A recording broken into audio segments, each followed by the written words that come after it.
Hola, soy Felipe de la Pava y esto es Vení, te echo un cuento. Hoy les contaré la historia de Emma, una estudiante de medicina que en su año de práctica vive una aventura un poco difícil, pero que cuenta la realidad de nuestro país. Bienvenidos.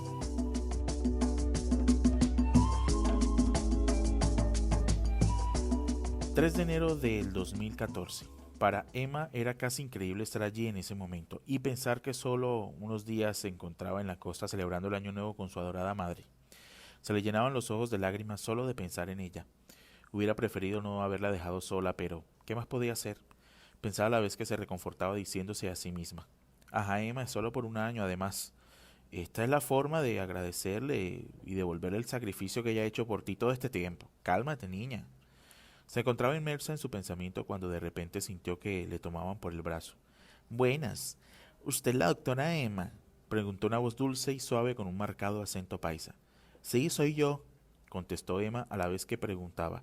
¿Usted es la señora Francisca? Esa misma, claro que sí, muchísimo gusto. Ay, no sabe la alegría tan inmensa que me da de tenerla acá.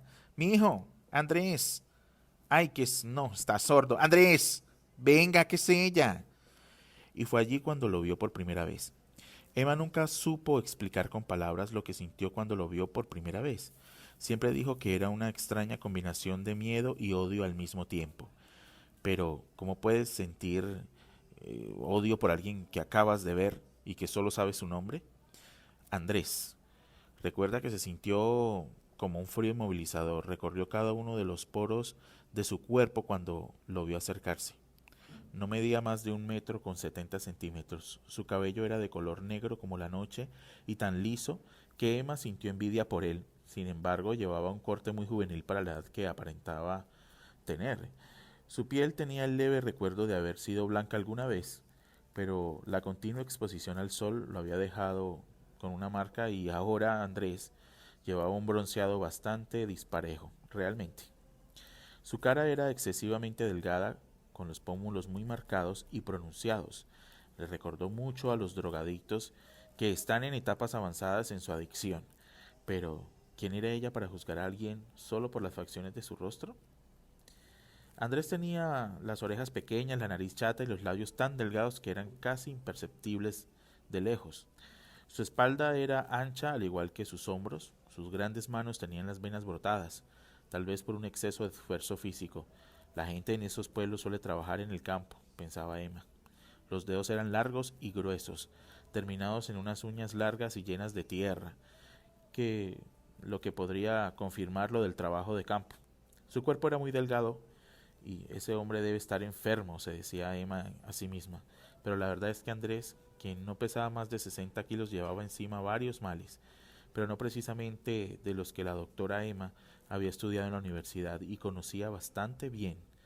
No, estos eran males diferentes, eran de esos que las noches no te dejaban dormir, de los que te persiguen hasta la muerte. Mi amor, le presento a la doctora Emma. Ella es la que se va a quedar en la casa este año por lo de rural ese que nos dijo el alcalde, ¿se acuerda? Era casi idolatría lo que se veía en los ojos de Francisca cuando miraba a su esposo. Claro que sí me acuerdo, dijo Andrés, con un acento que realmente Emma nunca supo identificar. La verdad, más que a una región le sonó falso, si eso era. El acento que tenía Andrés era la falsedad. Doctora Emma, más que encantado de conocerla, no tiene idea lo mucho que la hemos esperado. Mi esposa se ha esmerado mucho por tener la casa bien presentada para usted. La verdad espero que le guste. Y extendió su mano hacia Emma a la espera de que ella le tomara en signo de agradecimiento. Pasaron más o menos 5 segundos hasta que Emma tomó aliento para estrechar la mano de aquel hombre que tanto la aterrorizaba a pesar de no conocerlo y pensar que tendría que vivir un año con él. Mucho gusto, señor Andrés. Ustedes no se imaginan lo agradecida que estoy yo. Es que abrirme las puertas de su casa, o sea, siendo una desconocida, bueno, es invaluable lo que están haciendo por mí. De verdad que muchísimas gracias, dijo Emma. Andrés, quien sonreía mostrando su dentadura amarillenta, torcida y descuidada, dijo: para nosotros es un honor. Es un honor tener a la médica jefe en la casa, imagínense. Ahora sí, por fin alguien me va a curar el mal de amor. Los tres rieron por un momento. Después de ese breve momento de esparcimiento, Francisca se dirigió a Emma. Ay, doctora, Es que apenas el alcalde nos reunió a todos los de la junta, nos contó que un grupo de médicos venían a realizar su rural aquí en el pueblo. Ay, no, pues yo me puse súper feliz. Es que de verdad que ustedes vienen a hacer esas brigadas que hacen en los colegios, que nos ayudan a revisar los niños, que nos acompañan todo el año y sin cobrar un peso. No, pues yo dije, pin, a esos muchachos hay que darles la bienvenida. Hay que atenderlos como se merecen, como unos héroes. Así que ahí mismo me apunté y dije que a mí me dan de una para llevármela para la casa. Cierto, mijo. Fue allí cuando Emma se dio cuenta de que Andrés tenía una mirada supremamente profunda. Sus ojos reflejaban maldad absoluta. No había duda de ello. Pero ¿cómo era posible que un ser tan dulce como Francisca amara tanto a un hombre como Andrés? Ese día Emma comprendió que hay respuestas que solo el tiempo puede dar. Bueno, camine para la casa.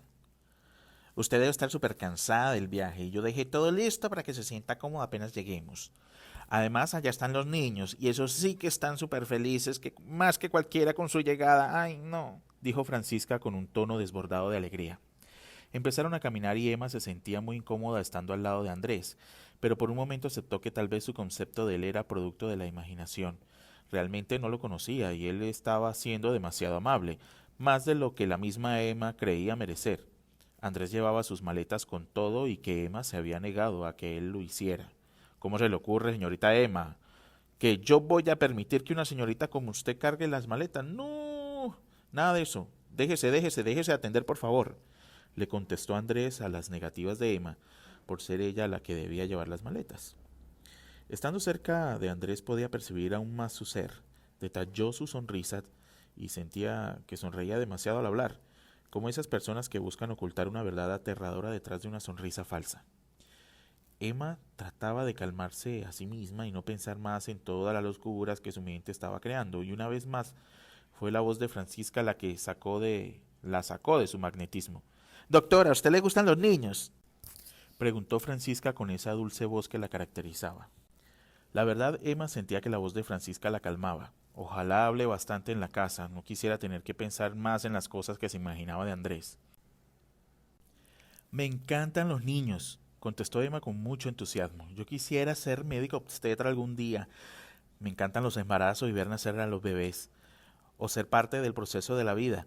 No tengo hijos, pero me encantan los niños. Seguro que me la voy a llevar muy bien con sus hijos. Los niños siempre me quieren, modestia aparte. Ay, pues no me imaginaba nada diferente. Es que usted se ve toda profesional y como toda entregada a su carrera, le contestó Francia a Emma. Por unos segundos Emma se había olvidado de la presencia de Andrés hasta que lo escuchó hablar con su gruesa y penetrante voz. Nuestros niños ya la adoran y no la conocen. Sé que usted también los va a adorar. Son unos niños muy tiernos. Bueno, yo digo nuestros, pero realmente no son mis hijos. Ay, oiga esas bobadas del otro, ay tan bobo, interrumpió Francisca Andrés. Esos niños son más hijos suyos que míos incluso. Andrés ha sido el papá de los niños desde que tenían 1 y 3 años. Francisca vivía en el Bagre con el papá de los niños, dijo Andrés. Él era un soldado de ejército, digo vivía, pero eso no era vida. Ese tipo la golpeaba de una manera que no entiendo cómo no le causó un daño letal y todavía está vivo aquí contando el cuento. Yo fui para allá un día por mi trabajo, lo conocí y la conocí. Y en una semana logré convencerla de que nos escapáramos juntos. Han pasado 5 años desde entonces y nunca volvimos a saber de él. Siguieron caminando en silencio el resto del camino y Emma se sintió muy aliviada de no tener que volver a hablar.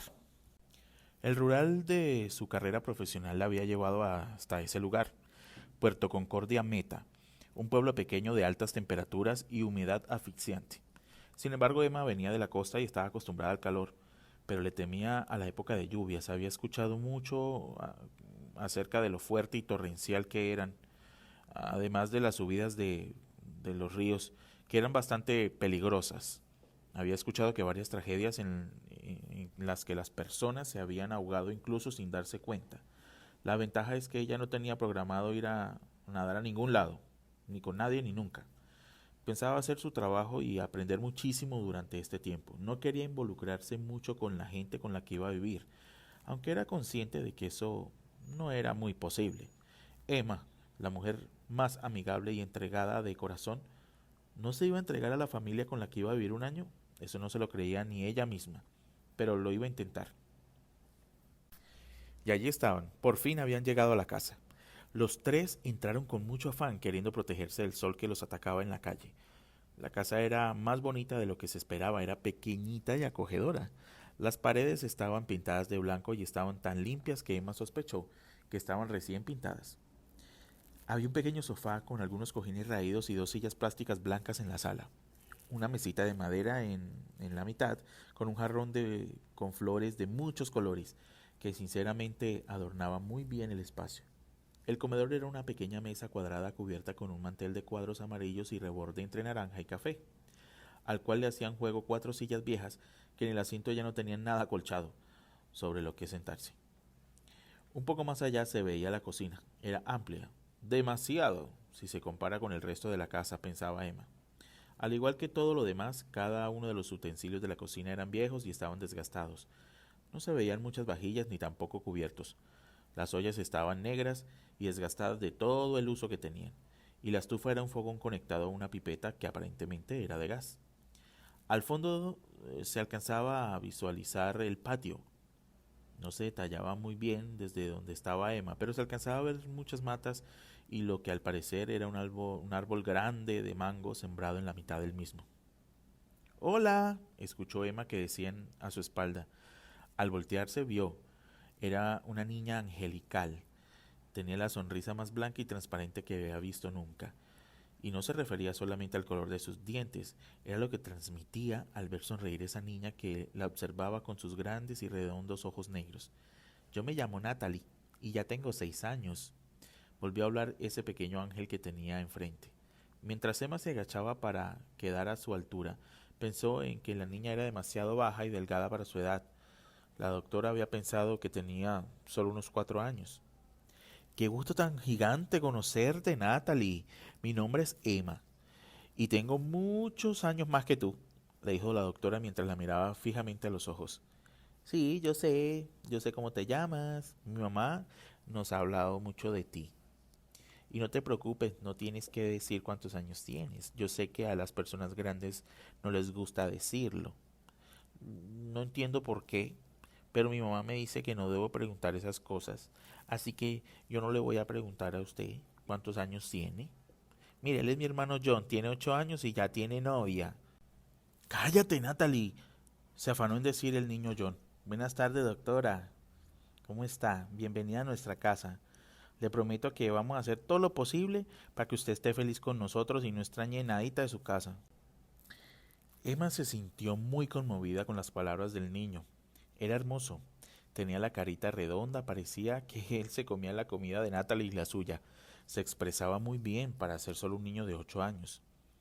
Por muy malo que le pareciera a Andrés, debía aceptar que había hecho un trabajo maravilloso con esos dos niños. «Muchísimas gracias por la bienvenida, John. Te quiero contar que cuando llegué al pueblo me sentí un poquito triste porque me hace falta mi mamá. Pero ahora que entré a tu casa, los vi a ustedes y ya me siento mucho mejor». Los dos niños se miraron, sonrieron y chocaron sus manos como gesto de aprobación del uno hacia el otro. Bueno, por favor denle permiso a la doctora, para que entre a la habitación, se bañe y se pueda poner cómoda antes de almorzar, dijo Andrés a la vez que Emma sentía cómo se le erizaban los vellos de los brazos al escuchar su voz. Era autoritario y usaba un tono más fuerte de lo común para dirigirse a los niños. Emma sintió repudio por ese hombre, a la vez que se sentía muy mal por detestar a alguien, de la nada, siendo que había sido tan amable con ella hasta el momento. El día pasó sin muchas novedades, al igual que el resto de los días. Emma cada vez se sentía más cómoda en la casa de la familia. Llegó a encariñarse mucho con los dos niños y de igual forma ellos con ella. La esperaban cada noche para que les contara todo lo que había hecho en el día, junto con su ayudante Angélica, hasta que el cansancio los vencía a los tres y se dormían juntos en la misma cama. Las ocurrencias de Natalie hacían que Aura llorara de la risa, y la seriedad y educación y dulzura de John habían conquistado su corazón. Cada domingo, Emma llevaba a los niños a la iglesia para que escucharan la misa juntos y al salir los llevaba a comer helado al parque. Llegó a sentir como si los conociera de toda la vida y los llegó a amar tanto como si fueran sus hijos. Su relación con Andrés siempre fue muy cordial, pero nunca de confianza, y procuraba cada que le era posible que él no se acercara a los niños. Llegó a querer tanto a Francisca como si fuera su madre. Definitivamente John había heredado la dulzura de su mamá. Cada que podía hablar con Francisca y le preguntaba por su relación con Andrés, ella siempre le decía que era el hombre perfecto. Así que Emma no se permitía decirle lo que pensaba de ese hombre, pero sí procuraba alejar a los niños de él. Cuando por alguna razón no tenían clase, ella se los llevaba para el trabajo para no dejarlos solos, y los niños eran felices con Emma. Natalie insistía en que quería ser doctora igual que su heroína Emma. En cambio John quería ser auxiliar forense, igual que Angélica. El tema de ver los muertos y poderlos examinar le apasionaba demasiado. Realmente fueron días felices hasta aquel martes de julio en el que el cielo estaba roto. Llovía tan fuerte que Emma decidió no llevarse a los niños para el hospital. No quería que por el clima tal vez se fueran a resfriar, así que decidió no despertarlos y dejarlos dormidos en su cama. Aún hoy en día se reprocha haber bajado la guardia y haberse permitido a sí misma cometer ese error. ¿Qué pasará con los niños? ¿Por qué Emma dice que haberlos dejado dormidos y no llevarlos al hospital era un error? ¿Qué pasará con esta historia? No te la pierdas en nuestro próximo capítulo. Ángeles en Libertad, parte 2.